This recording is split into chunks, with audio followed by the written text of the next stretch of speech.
O mês de outubro é o mês de Santa Teresinha do Menino Jesus e de São Francisco. Santa Teresinha nós comemoramos no dia 1º e São Francisco vamos comemorar dia 4, que é amanhã. E nós estamos hoje entre dois grandes astros do santoral católico, ambos se destacando pela humildade e pelo amor. E hoje eu vou falar um pouco de um e de outro, com o intuito de mostrar para vocês a riqueza deste culto de veneração aos santos que nós chamamos no catolicismo de culto de dulia. Ao mesmo tempo, querendo mostrar o que os nossos irmãos protestantes perdem em não ter este culto, que eles consideram idolátrico. Agora, por que consideram idolátrico? Porque partem da premissa equivocada de que nós não adoramos a Deus sobre todas as coisas no catolicismo. É como se a Virgem Maria e os santos estivessem no mesmo nível. E bom, e outros detalhes, que quem quiser aprofundar mais, entre no nosso site, se inscreva na catequese. Coincidentemente, a última aula que eu dei, nessa semana que passou, foi sobre a fundamentação do culto de dulia. Nesta próxima quinta, vou continuar com o assunto, falando sobre Nossa Senhora.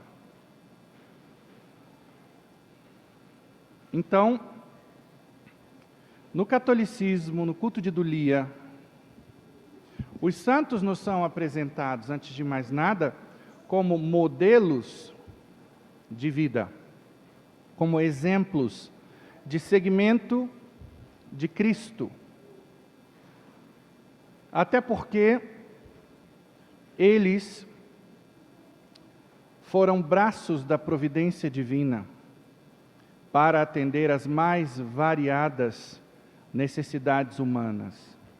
Eu cito em especial os fundadores de grandes congregações, como, por exemplo, os camilianos, fundados por São Camilo de Leles.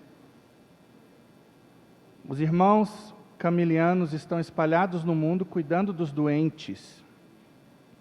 Os orionitas, fundados por Dom Orione, cuidam dos multideficientes, deficientes físicos e mentais, assim como a congregação fundada por São José Bento Cotolengo.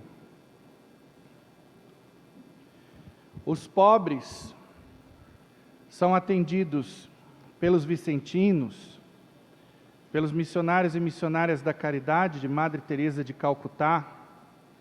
Os jovens são educados pelos salesianos, lassalistas e maristas. E por aí vai.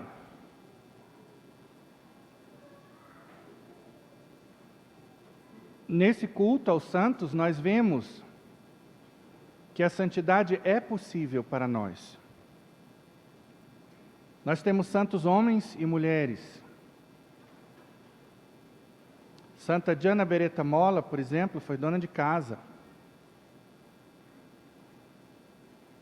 São Luís e Santa Zélia Martin, ambos santos, casados. Então, essa vocação é para levar ao céu. Não é para se viver um inferno aqui na terra. E quantos casais vivem o inferno na terra? O matrimônio deve ser para edificação mútua, para o crescimento mútuo, para a santificação dos filhos. Não são dois carentes que se unem, um querendo sugar o outro. Não é uma relação de conveniência. Nós temos santos médicos, São José Moscati, santos padres, São João Maria Vianney, santas freiras, Santa Teresa d'Ávila, crianças, Santa Maria Gorete, adolescentes, São Domingos Sávio, reis, São Fernando de Castela, rainhas, Santa Isabel da Hungria. Então, de todas as camadas sociais, São Bento Labre, mendigo e leproso.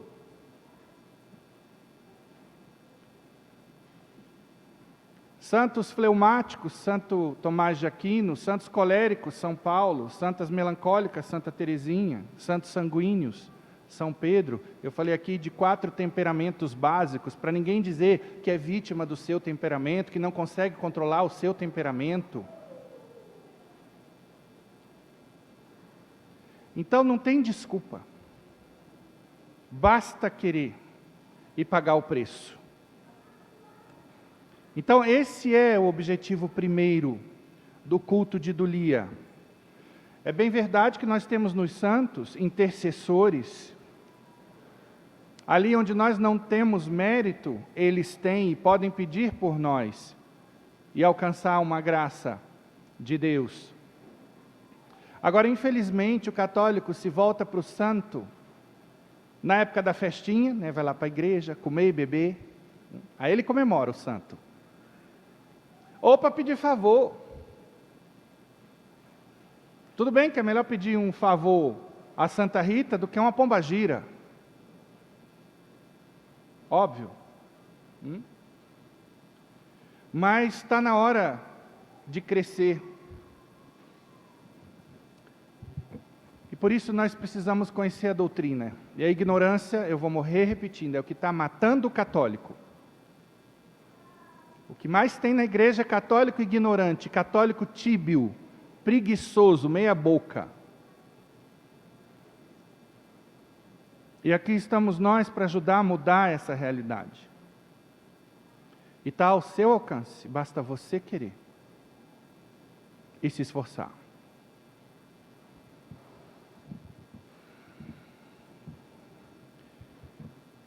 A guisa de exemplo, eu vou mostrar para vocês como uma frase que eu costumo repetir aqui nas homilias pode nos inspirar em todo um processo. Santo Inácio de Loyola: trabalha como se nada pudesses esperar, e espera como se nada pudesses fazer. Nos mostra que a combinação entre o máximo empenho e a máxima fé geram o melhor resultado. Quando eu fiz o concurso aqui para o Corpo de Bombeiros, eu entrei subjúdice, porque fui reprovado no TAF. Acho que dá até para entender por quê. Embora eu tivesse bem mais magro naquela época, vamos lá? Quando decidi fazer o concurso, um mês antes, eu fui atrás dos meios para passar no teste de aptidão física. Eu não simplesmente joguei para Deus. Eu não tinha dinheiro, meus pais falecidos. Eu fui atrás da Academia Nadarte, ofereci para o dono da academia cursos que eu poderia dar em troca de uma bolsa. E ele nem me pediu os cursos, porque achou minha atitude louvável.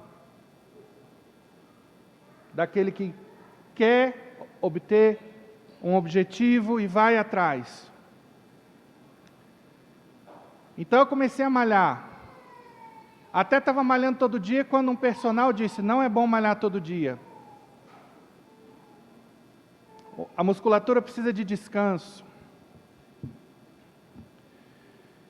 Então, até praticamente as vésperas do teste de aptidão física, eu estava lá malhando. Malhando e rezando. Mas, infelizmente, o teste mandava passar o queixo da barra. Pediram barra para padre, hein? Olha só. Como é pesado o cálice que a gente levanta, né? Pelo menos na visão de quem fez o edital. Obviamente, desarrazoado esse pedido. E por isso entrei na justiça. O capelão não precisa dessa força toda para exercer as suas funções, até porque nós não trabalhamos na atividade fim. Simples. Então, fui reprovado e entrei na justiça. Pedi a Deus os meios, veio um rapaz se confessar, por sinal, era especialista em concursos públicos, advogado, que tal? Agora, não é porque ele era especialista em concurso público que eu ia cruzar os meus braços, oba, está tudo bem. Eu fui atrás, na internet, de garimpar casos semelhantes ao meu, editais de outros concursos. Eu entendia que eu deveria procurar construir a argumentação, queria convencer o juiz, e me pus a estudar.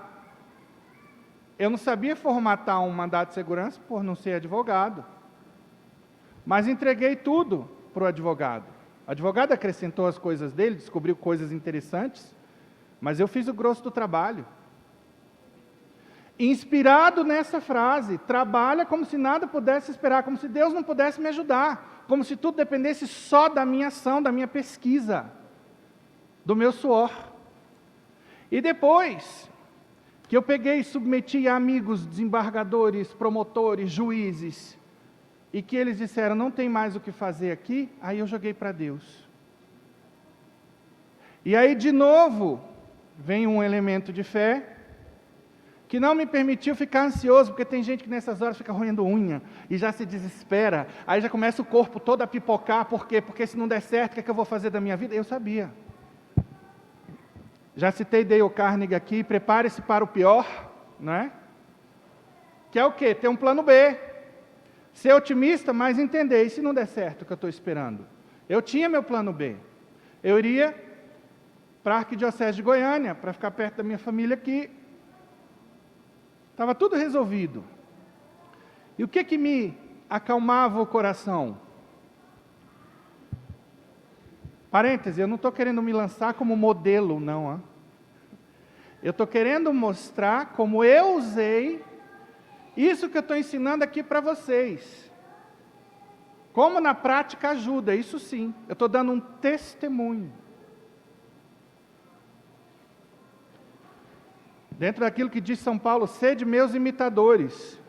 Não é porque São Paulo se achava o santo da galáxia. Todo santo tem que ter humildade. Senão porque ele estava levando uma vida de acordo com o Evangelho, colocando tudo em prática. E nesse sentido ele diz, sede meus imitadores. Por quê? Porque eu sou imitador de Cristo. Então, eu entendia que a porta que Deus abre, ninguém fecha, que Deus fecha, ninguém abre. E outra coisa, eu estava muito bem aqui, obrigado, cercado por amigos, totalmente aconchegado. Já tinha saído da minha ex-congregação, todo recomeço é difícil, e você recomeça quando você está bem. É duro de repente você ver que você vai ter que abrir mão de tudo, começar de novo do zero, sei lá, ir para Goiânia, se fosse o caso, e aí? E aí, o meu consolo vinha da fé, sempre a fé. Por quê? Acima da amizade pelas pessoas, acima da admiração pelos bombeiros e o desejo de servi-los, eu até disse para Deus, poxa, que maravilha, os bombeiros salvam os corpos, nós padres salvamos as almas, então aqui eu estou no lugar perfeito. Tinha uma coisa que vinha acima para mim, que era o quê?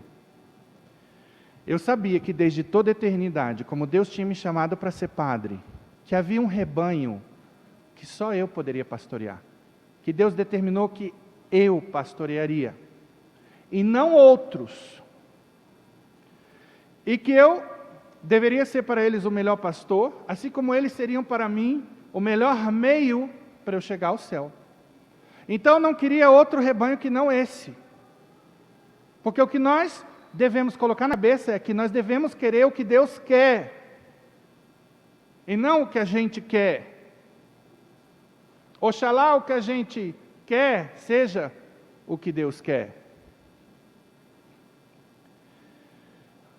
Então, meus irmãos, vejam só uma frase.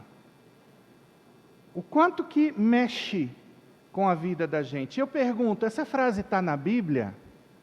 Não está na Bíblia, mas ela brota da Bíblia. Ela brota de meditação em cima das verdades bíblicas. E é essa a bitolação protestante. Eu quero que um protestante me conteste tudo isso que eu acabei de falar aqui. Que me diga que foi idolatria, que me diga que a inspiração não veio de Deus, veio do diabo. Que me diga que o resultado foi ruim, colocando a minha alma em risco de condenação.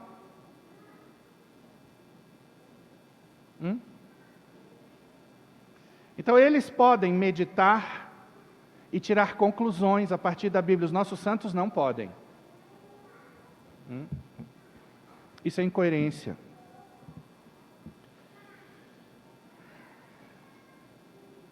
Quantas outras frases eu sei de cor? Não só porque eu tenho que ensinar a fé, senão pela utilidade que elas têm para mim. E a gente tem que começar a desenvolver isso. Largar de preguiça intelectual. A gente às vezes lê uma frase inspiradora, linda, chora. Mas essa frase não vai adiantar se ela não estiver disponível para mim, na minha cabeça, na hora que eu dela precisar. E é por isso que eu as sei de cor. Exemplo. No entardecer de nossas vidas é no amor que seremos examinados. São João da Cruz. Não importa o que se faz, e sim o amor com que se faz. São frases que com certeza vão nos ajudar a vivermos focados no amor. Vocês peguem aí esses gurus da inteligência emocional. Eles mandam colocar esse tipo de frase no espelho, foto daquilo que eu quero no armário, das roupas. Para quê? Para a gente manter o foco. Mas, em última instância, para nós introjetarmos dentro de nós esse foco que está nessa foto, que está nessa frase. Por isso nós temos as imagens também, que as imagens nos recordam quem foi Santa Teresinha, o que ela ensina. A gente passa no altar caseiro, se lembra, caramba, não rezei ainda. E isso o protestante ignora.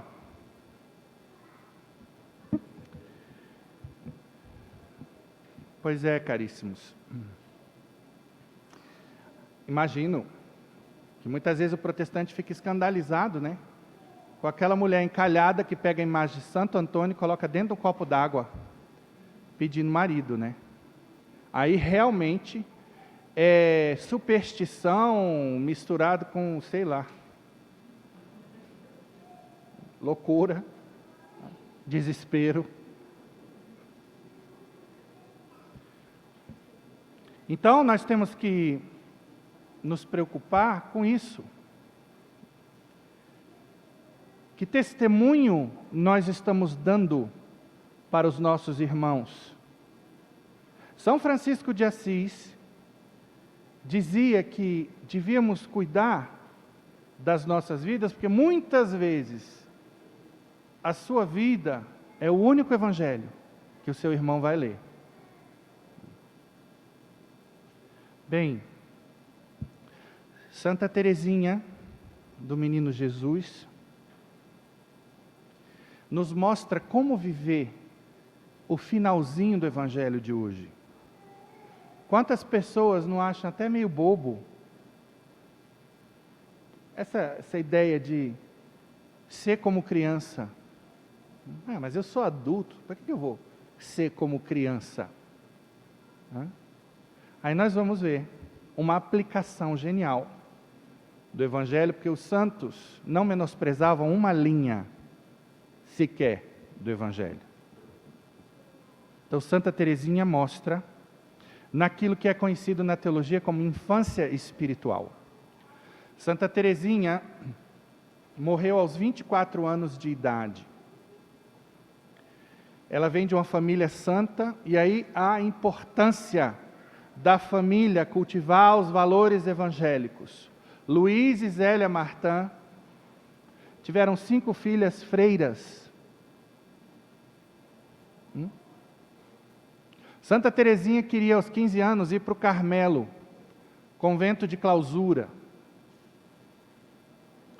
E não podia por causa da idade. Chegou a se vestir como mulher, fez coque no cabelo, e foi falar com o Papa para pedir o ingresso no Carmelo. Nós temos na nossa fé monges e monjas que abrem mão do direito de ir e vir, vão para as chamadas clausuras para passar a vida inteira em oração e penitência, para sustentar a nossa vida espiritual aqui fora. Então, nada mais justo que nós rezemos por eles, que nós os sustentemos também. Muitos não sabem, esses conventos vivem da providência divina. Vão alguma vez lá no mosteiro de São Bento, eles têm uma missa gregoriana muito bonita. Vão alguma vez lá no Carmelo. Quem puder, pega o Pix lá. Se cada católico aqui der R$10, 20, sei lá quanto, por mês, fica tudo muito mais fácil para os irmãos e irmãs que vivem da providência. Então, Santa Teresinha vivia na clausura. Parêntese. As irmãs carmelitas atendem as pessoas atrás das grades. Aí tem gente que chega lá e fica chocado. Uma vez eu levei um grupo da catequese, aliás, é uma das atividades da nossa catequese. A nossa catequese é teórica e prática. Faz questão de mostrar os tesouros da igreja, porque ninguém ama o que não conhece. Para que todos vejam que a igreja é a maior instituição de caridade do planeta, não só pela sua ação, como eu acabei de explicar, com os exemplos desses santos que cuidam dos doentes, dos pobres, dos multideficientes, mas também a partir de todo esse sacrifício de oração e penitência. Então chegamos lá, e teve uma senhora que falou: nossa irmã, dá uma agonia da gente ver vocês aí presas atrás das grades. A irmã respondeu para ela: tudo depende do ponto de vista. Para mim, quem está atrás das grades são vocês. E eu quero deixar claro que eu vim para cá com liberdade. Daqui eu posso sair a hora que eu quiser. Então a prisão está muito mais na mente e no coração. Todo mundo ficou impressionado com a resposta da irmã. Então as freiras também aconselham, mulheres de oração piedosas. Pois bem, Santa Teresinha entendia que permanecer criancinha perante o bom Deus era reconhecer o seu nada e esperar tudo do bom Deus, assim como uma criança pequena espera tudo do Pai. É não se preocupar com nada e de modo algum fazer fortuna. Mesmo entre os pobres, dá-se à criança o que lhe é necessário. Mas assim que ela cresce, o pai não quer mais alimentá-la, dizendo-lhe: agora vá trabalhar, você pode se sustentar. Foi para não escutar isso que eu não quis crescer sentindo-me incapaz de ganhar a vida eterna do céu. Permaneci então sempre pequena, tendo uma só ocupação: colher flores, as flores do amor e do sacrifício, oferecendo-as ao bom Deus para seu agrado. Então, a decisão da criança que quer se manter eternamente sob a tutela, sob os cuidados, sob a providência do Pai. É dela essa frase tão linda, que eu também gosto de citar nas homilias. Não sou capaz de fazer coisas extraordinárias, mas as coisas ordinárias posso fazê-las com amor extraordinário. As coisas pequenas, as coisas do dia a dia. Então é o amor que dá valor. Interessante, né? Uma vez eu peguei um católico que tinha se convertido a essa instituição, se eu não me engano, de origem japonesa, chamada Perfect Liberty. Perfeita liberdade, traduzindo do inglês.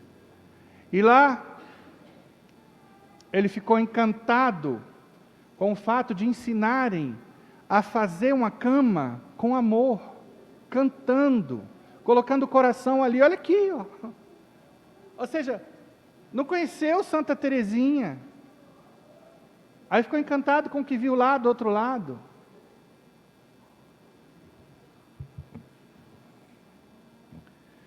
Outra frase: eu sou o que Deus pensa de mim. Eu estou falando de frases que, de certa maneira, me moldam, que me ajudam. Por exemplo, eu não dependo da opinião de ninguém para ser feliz.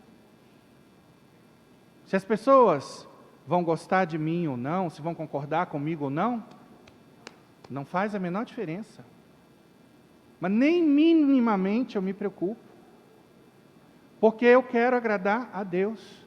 Se agradar aos homens, ótimo. Aliás, eu quero agradar aos homens sempre por amor. Mas muitas vezes por amor a gente vai dizer aquilo que as pessoas não gostam.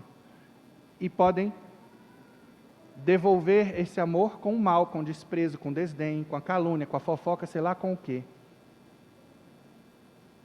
Não muda nada para mim. Porque eu sou o que Deus pensa de mim. Aprendi com Santa Teresinha do Menino Jesus.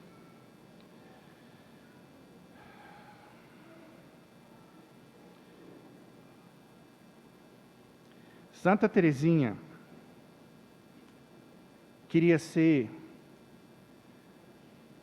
o coração da igreja, ali no Carmelo, pulsando de amor por Deus. A gente vê esses diálogos dela bastante simplórios, como suspiros de uma alma apaixonada, e que vivia em constante contato com Deus.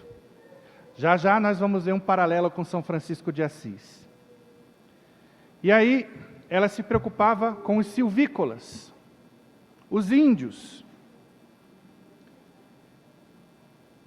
a ponto de um dia se perguntar por que Deus não dava glória igual a todos os eleitos no céu, no que a sua irmã, que era sua superiora no convento, disse: vá buscar a caneca do papai e o seu dedal. Para quem não sabe o que é dedal, é um protetor de dedo, que é usado pelas costureiras para não furarem o dedo com a agulha. Santa Teresinha pegou o copo e o dedal, e a irmã disse que enchesse os dois de água. Ela encheu. No que a irmã perguntou: qual deles está mais cheio? Santa Teresinha, que era muito inteligente, respondeu: ambos estão cheios, cada um de acordo com a sua capacidade. E aí, a irmã explicou a ela que no céu é assim. Nesta vida, nós vamos, através da nossa fé, através das nossas obras, adquirir a capacidade de um dedal ou de uma caneca, por exemplo. Na medida em que a água é Deus, que a visão beatífica consiste na posse de Deus, olhando de longe a caneca e o dedal, nós sabemos que a caneca é mais feliz que o dedal, porque possui mais água, possui mais Deus. Porém, internamente, o dedal não tem condição de aspirar a quantidade de água da caneca, porque já está cheio e, portanto, plenamente saciado. No céu não existe estado de necessidade. Estado de necessidade é próprio desta vida. Então, no céu não vai haver nunca inveja. Aquela pessoa que está num sala e quarto vai passar por aquele que está na casa com piscina e churrasqueira. Poxa, esse aqui está melhor do que eu. Até nesse exemplo nem dá para entender direito, né? Porque como eu não vou achar melhor essa casa que tem uma piscina e churrasqueira do que a minha que não tem nada. Mas é exatamente isso.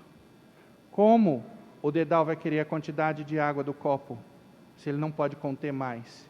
Se ele está plenamente satisfeito, cheio, de acordo com a sua capacidade. Isso é lindo. E isso explica aquela palavra, na casa de meu pai há várias moradas. E faz fechar a equação dessa plena felicidade de todos no céu. Não tem ninguém com ciúme de ninguém.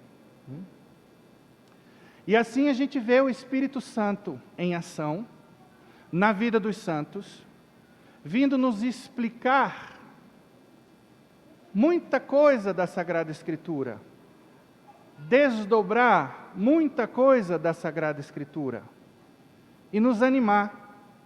E não à toa, Santa Teresinha do Menino Jesus é doutora da Igreja, aos 24 anos. E vejam que interessante. Santa Teresinha ficou tuberculosa. O católico normalmente, quando fica doente, ele quer logo a cura. Não que seja problema querer a cura, é até normal. Porém, a gente deve pedir a cura se a cura for melhor para nós. Esse finalzinho de oração ninguém quer fazer, porque tem medo que a morte seja o melhor. E é porque falta fé. Eu vou dizer para vocês o que eu falo para Deus todo dia na minha oração. Senhor, eu não quero viver muito, nem pouco. Eu quero viver o suficiente para me salvar. Se eu tiver que viver até os 110 anos, ficar só o caco, o cotoco, o couro e o osso, com um dente só na boca, demente, babando, porque é assim que eu vou me salvar, é lá que eu quero chegar. Se eu tiver que morrer amanhã, que assim seja. Então, quando o critério nosso é o céu, muda tudo aqui. E Santa Teresinha entendeu a importância da união a Cristo crucificado no sofrimento. Não existe nada que possa dar valor ao sofrimento como essa união a Cristo crucificado.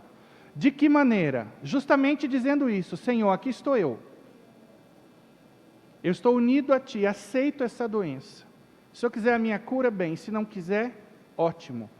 Se quiser que eu piore nos sintomas, eu quero que essa piora sirva para salvar almas.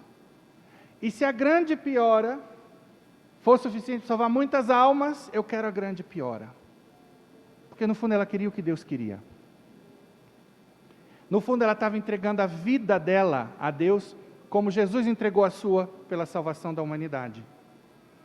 E isso é o máximo amor ao qual o ser humano pode aspirar. E Deus a levou aos 24 anos. E tem muita gente que fala, poxa, uma santinha tão boa, podia ter vivido mais. Tanta coisa bonita ela fez e escreveu. Se tivesse vivido mais, pelo amor de Deus. Quem é que sabe mais das coisas? Somos nós ou é Deus? É Deus. E foi justamente por isso que nós chegamos a admirar tanto Santa Teresinha, que a vida dela adquiriu uma importância tão grande. Por isso ela tem tanto a nos ensinar, especialmente através dessa entrega, a última, a mais importante, porque ali ela poderia ter capitulado. E vejam, Santa Teresinha sonhava em ser missionária. E ela entregou essa vontade. Senhor, eu vou entregar a minha vontade de ser missionária ao Senhor. Vou ficar aqui trancada, sem ir a lugar nenhum. Mas eu irei em espírito, eu irei com meu amor, através da minha penitência, através da oração. Eu quero dar suporte aos missionários que estão na linha de frente. Por isso, ela é a padroeira das missões, sem nunca ter saído do Carmelo. Que tal? Ela e São Francisco Xavier, o grande missionário do Oriente. É dela também essa teologia da perfeição. Assim eu chamo. Ela gostava muito de flores. E em especial das rosas, e ela sempre se questionava, com muita gratidão no coração, por que eu fui chamada para ser freira, para te servir, para estar aqui 100% contigo, numa relação única de amor. Parênteses, pessoal. Tem tempo que eu li a história de uma alma. Às vezes as palavras não vão ser exatamente o que eu estou falando aqui, mas a ideia a essência é essa. Né? Não quero nunca botar palavras na boca dos santos, mas o que se entende da leitura de Santa Teresinha é o que eu estou dizendo aqui. E aí, Deus mostrou para ela o livro da vida, assim ela disse. E Deus me mostrou que fez a bonina, a violeta e as rosas. E que o que importa não é se a rosa é mais bonita do que a violeta. Parêntese meu, até porque isso é uma opinião muito particular. De repente você acha a violeta mais bonita que a rosa. Mas veja a conclusão que ela chegou. O que importa é que a violeta agrada a Deus sendo maximamente e perfeitamente violeta. E a rosa agrada a Deus sendo máxima e perfeitamente rosa. Então o grande objetivo é cada um ser o que é ser perfeito. Como está na Sagrada Escritura, sede santos como vosso Pai nos céus é santo. Então assim, a violeta tem perante Deus o mesmo valor que a rosa.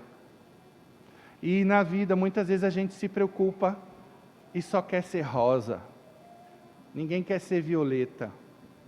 E Santa Teresinha foi doutora da igreja sendo violeta. Porque ela dizia, eu quero ficar aqui, menina, criança. Vamos agora a Francisco de Assis. Nascido em 1182, na cidade de Assis, daí o nome Francisco de Assis, na Itália.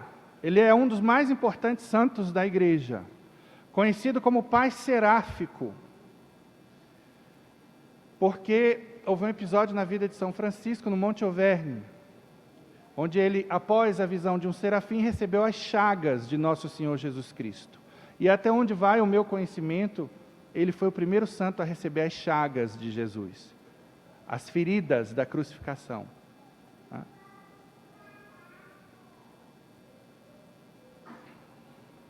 Seus ensinamentos e sua história de transformação e compromisso com Cristo impressionam e inspiram até hoje. Ele foi canonizado pelo Papa Gregório IX em 1228, menos de 2 anos após sua morte. E São Francisco vinha de uma família bem de vida, e de repente larga tudo para viver da providência divina. para viver na pobreza. Ele era conhecido como il poverello di Assisi, o pobrezinho de Assis. E ele tinha um grande amor pelas criaturas.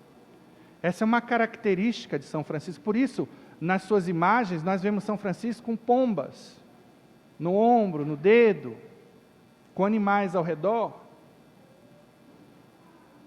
Amava a natureza e os animais. E, sobretudo, os homens. É famosa a cena do abraço no leproso. Escandalizou todo mundo à época. Agora, São Francisco amava as criaturas não por um ecologismo. Quero deixar isso claro, porque ele está sendo evocado agora como santo da ecologia. O motor de São Francisco não era ecologia, não era árvore pela árvore, a tartaruga pela tartaruga, não. Era Deus por trás da tartaruga, Deus por trás da árvore. E eu vou explicar. Ele era contemplativo da bondade de Deus nessa natureza tão perfeita e harmônica. Ele via o quanto Deus nos ama na natureza. Eu tenho falado isso tanto nas homilias aqui. A gente vê Deus criando as montanhas, as cachoeiras, os rios, os mares, cada um de uma cor diferente. Quem teve a possibilidade de ir ao Nordeste, Maragogi, que espetáculo, Porto de Galinhas, Praia do Francês, os matizes de verde, de azul, é uma coisa impressionante. Não tem obrigação nenhuma de criar essas belezas, mas Deus quer impressionar os nossos olhos. E o que dizer dos sabores? Cada fruta um gosto diferente. Cada sabor tem o seu charme. O salgado, o doce, o azedo, o amargo. Um aperol, um Campari, não é bom? Tem aquele amarguinho de fundo. O jiló goiano, que tal? Até o jiló tem o seu charme, especialmente numa farofa. Então é Deus que nos mima. E o que dizer dos perfumes? E os sons? Já disse aqui para vocês e repito, só nós, homens e mulheres, percebemos os sons. Os animais sentem a vibração sonora, essa vibração do ar, mas não são capazes de se emocionar diante de uma Quinta Sinfonia de Beethoven, diante de uma Ave Maria de Caccini. Os animais não se emocionam diante de uma poesia. Nós sim. Então é para isso que Deus faz as belezas, para nos elevar, e sobretudo nos elevar até Ele, porque a Sagrada Escritura diz, olhai para o céu e vede quem criou todas estas coisas.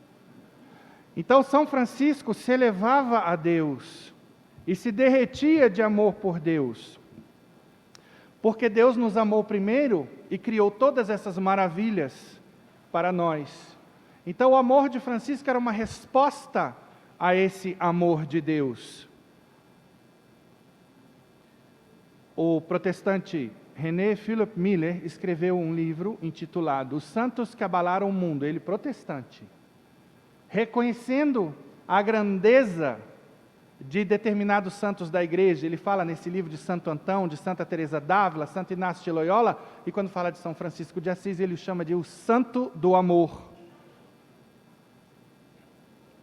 E o reconhecimento desse amor de Francisco não tardou, e vejam que interessante, Deus respondeu através da própria natureza, das próprias criaturas que ele tanto admirava. Está preparado para se arrepiar aí? Pois bem, vá para a internet depois, vocês vão ver a história milagrosa da relação de Francisco com um lobo, na cidade de Gúbio. Havia um lobo feroz que ameaçava os habitantes. E todo mundo vivia com pedra, pau, facão perto, com medo desse lobo atacar a qualquer momento. E um belo dia São Francisco falou, deixe, eu vou lá conversar com o lobo. E se meteu no mato e foi atrás do lobo. E quando o encontrou, começou a tratá-lo com amor. Começou a conversar com ele como se fosse uma pessoa. Quem olha de longe fala, esse cara está louco, né? E ele, amiguinho lobo, eu sei que você é violento conosco, porque nós não o temos tratado bem. Eu sei que tudo que você quer é carinho e alimento. E é isso que eu vim lhe dar aqui hoje. E prometo que daqui para frente nós vamos tratá-lo de modo diferente. Me dê aqui a sua pata, vamos selar um pacto de paz. E colocou a mão. E o lobo colocou a pata. E São Francisco entra, para espanto de todos, na cidade, com o lobo manso. O povo já com pau, com pedra, calma, está tudo bem.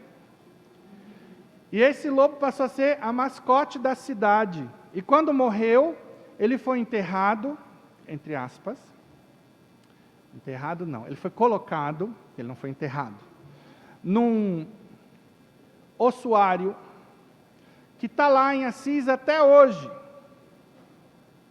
Mas não porque a gente venera o lobo, porque o lobo foi o amiguinho de São Francisco, nada disso.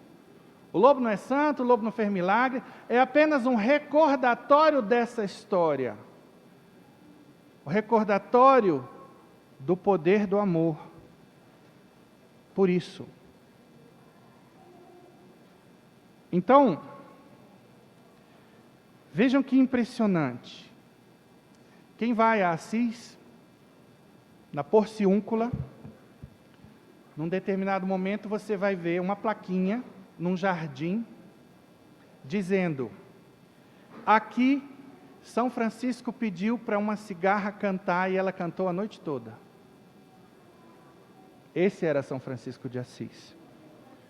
Tem um roseral nesse lugar, que é daquela época. São Francisco um dia teve uma tentação forte, e aí para espantar a tentação, ele correu e se jogou no roseral. Desde então, as rosas nascem sem espinhos. Agora, o que é interessante é que se a gente tirar um ramo dessa rosa, desse roseral, e plantar em outro lugar, nasce com espinho. Só ali nasce sem espinho. Arrepiou? Bom, ali também tem uma estátua de São Francisco.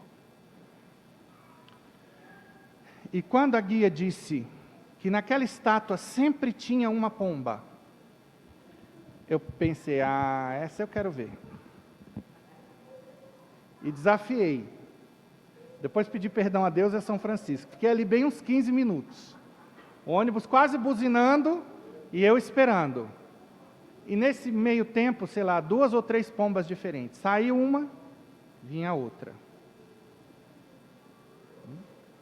E não são pombas adestradas do Circo do Soleil, não. Pombas diferentes. Eu fiquei de cara com aquilo ali. E vejam, até o mundo reconheceu São Francisco de Assis. Aliás, nós temos esse privilégio. A ONU entregou a sua tribuna à Madre Teresa de Calcutá, porque ela foi Prêmio Nobel da Paz. E a revista Time, não que seja uma referência para nós, pelo contrário, não é, reconheceu São Francisco como homem do milênio. Do milênio. Que tal? Então, se essa revista o reconheceu, é porque ele é digno de nota. E ele, São Francisco, foi o santo do amor, porque antes de mais nada foi o santo da humildade. Não existe amor possível sem 2 virtudes em especial: a humildade e a paciência. E eu gosto de falar da conexão entre essas duas virtudes, porque o humilde tem que ser necessariamente paciente, e não há paciência sem humildade. E a paciência tem dois aspectos: suportar os defeitos alheios, uma das obras de misericórdia que a igreja nos convida a praticar, e esperar o tempo de Deus. Então, assim, nós conseguimos chegar ao amor. E São Francisco contemplava a humildade e se sentiu convidado a essa virtude por causa de um tripé. Qual? A encarnação de Jesus. Porque, imagine, um Deus que se faz homem e cumpre todas as etapas da vida humana. Jesus foi bebê, foi criança, adolescente e adulto. Teve que aprender tudo enquanto ser humano, de São José, da Virgem Maria, que foram seus pais, se submeteu a eles. E por isso São Francisco foi quem fez o primeiro presépio público. Ele tinha essa piedade, vem dele essa tradição dos presépios, para contemplar de modo gráfico esse gesto de suma humildade de um Deus, de um Criador que se faz criatura. E a segunda base desse tripé, a Eucaristia, um Deus que se faz alimento por nós. E a terceira base, a crucificação, a paixão, a morte. Um Deus que morre por nós. E por isso, São Francisco vivia perguntando a Deus, e é um exemplo para nós: Senhor, o que queres que eu faça? Se tem uma frase que é de São Francisco, é essa. Interessante, né? Eu mesmo, a primeira vez que vi essa frase, eu falei, tantos santos têm frases lindas, frases impactantes, essas todas que eu citei aqui. E essa de São Francisco: Senhor, o que queres que eu faça? Mas essa é a mais importante. Essa deve ser a nossa oração 24 horas. Senhor, o que queres que eu faça? Porque pedi e recebereis, procurai e achareis, batei e abrir-se-vos-á. Quem perguntar, Deus vai responder. Agora, precisamos ser fiéis à resposta que Deus vai nos dar. Porque São Francisco perguntou como quem quer obedecer. E assim Deus fez, através dele, uma grande obra. Então, nessa frase não tem nada de extraordinário, não há beleza poética, mas uma importância existencial fantástica.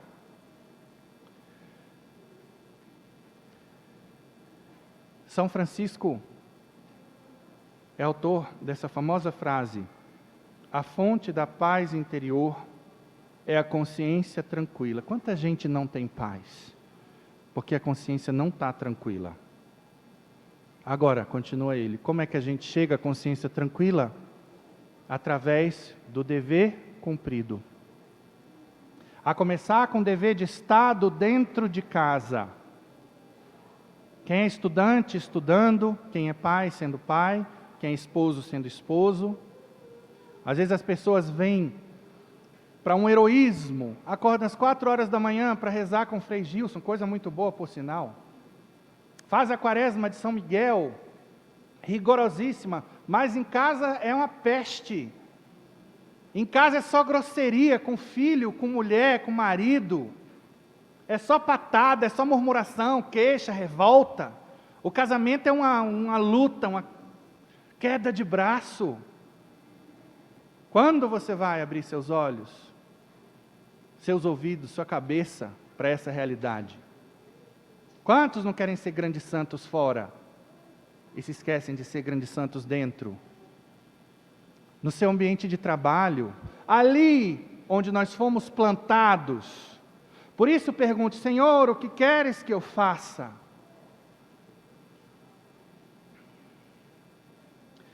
Também atribui-se a São Francisco: comece fazendo o que é necessário Depois, o que é possível, de repente você estará fazendo o impossível.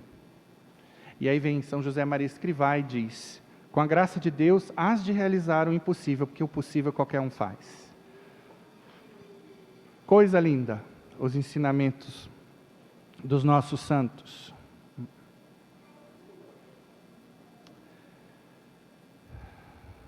Muito bem. Hoje, eu espero ter conseguido mostrar a utilidade desse culto de Dulia, através dessas frases inspiradoras, que não estão na Bíblia, que nos ajudam na conversão e na caminhada, e não estão na Bíblia. São verdade e não estão na Bíblia, porém brotam da Bíblia. Tem sua raiz na Bíblia. É mais ou menos como o petróleo e a gasolina. Sem o petróleo não há gasolina. Mas a gasolina faz os carros andarem. A gasolina só faz os carros andarem por causa do petróleo que contém. Sem petróleo nada é feito. E se é o petróleo e a gasolina que vão nos fazer andar, o que mais importa é chegar ao destino. Eu termino com a bela oração de São Francisco. Eu, conversando com um amigo meu, frade franciscano, ele disse que essa frase, comece fazendo o que é necessário, assim como a própria oração de São Francisco, parecem brotar da espiritualidade dos ensinamentos, mas não há uma certeza plena de que sejam de São Francisco dessa maneira. Não aparece nos seus escritos, por exemplo, essa oração dessa maneira. Porém, na espiritualidade franciscana se vê os elementos dessa oração. Todos conhecem, inclusive versões diferentes. Senhor, fazei-me instrumento de vossa paz, não é? Ou então, Senhor, fazei de mim um instrumento de vossa paz. Senhor, fazei de mim um instrumento de vossa paz. Ou então o rap. Senhor, fazei de mim um instrumento de vossa paz. Onde houver ódio, que eu leve o amor. Onde houver ofensa, que eu leve o perdão. Onde houver discórdia, que eu leve a união. Gostou, João Lucas? Olha, estava até dançando ali ou foi impressão minha? Essa terceira versão, acho que ninguém conhece. Porque ela é de minha autoria. Eu tive que fazer essa versão porque eu estava numa missão no interior do Chile. E as menininhas lá, pequenas, ficavam pedindo para eu cantar bom, xibom, xibom, bom, bom. Naquela época, pense. Eu falei, caramba, eu tenho que ensinar uma coisa melhor para essas meninas. Aí, assim nasceu o rap. Bom, fato é que é uma oração inspiradora no último grau. E eu vou deixá-los aqui com o dever de casa. O que diz essa oração? Senhor, fazei-me instrumento de vossa paz. Onde houver ódio, que eu leve o amor. E aí no dever de casa, o que você vai fazer? De repente, vê se no seu coração tem ódio. Se não tem, ótimo. Porque se tiver, tem que tirar. E não vai parar enquanto não conseguir tirar esse ódio, porque com ódio ninguém chega no céu. Depois, se o ódio está no coração de algum amigo, de algum parente, com relação a você, vá lá fazer as pazes. Ou, se houver amigos que estão se odiando, seja a ponte de reconexão de um com o outro. Onde houver ofensa, que eu leve o perdão de modo similar. Onde houver discórdia, que eu leve a união. Onde houver dúvida, que eu leve a fé. Às vezes, estamos cheios de dúvida. Bem-vindos à catequese da capelania, entra no site, se inscreve, está lá as aulas guardadas para você fazer no seu passo, não tem desculpa, eu não posso porque é à noite, porque eu estou estudando concurso, porque não sei o quê. Se vira, se mexe. Onde houver desespero, que eu leve a esperança. A gente só pode levar a esperança se a nossa fé for firme, se a gente tiver o que falar. Então pegue cada linha dessa oração e medite. Tire daí um plano de evangelização. Coloque no calendário. Que dia você vai visitar quem? Senhor, fazer com que eu procure mais consolar que ser consolado. Aí está a criatura, ai, meu marido não me ama, meu marido não me dá flores, ai, padre, minha esposa é difícil. Compreender que ser compreendido. Amar que ser amado. Então, importante que essa oração seja um pedido coerente. Vamos pedir tudo isso, até porque sem mim nada podeis, diz a Bíblia. Mas aí existe uma tarefa de santificação por trás. E o problema é que a gente pede esperando de Deus o milagre, mas muitas vezes não nos organizamos para fazer a nossa parte. Vamos nos lembrar que fé sem obras é morta. Louvado seja nosso Senhor Jesus Cristo.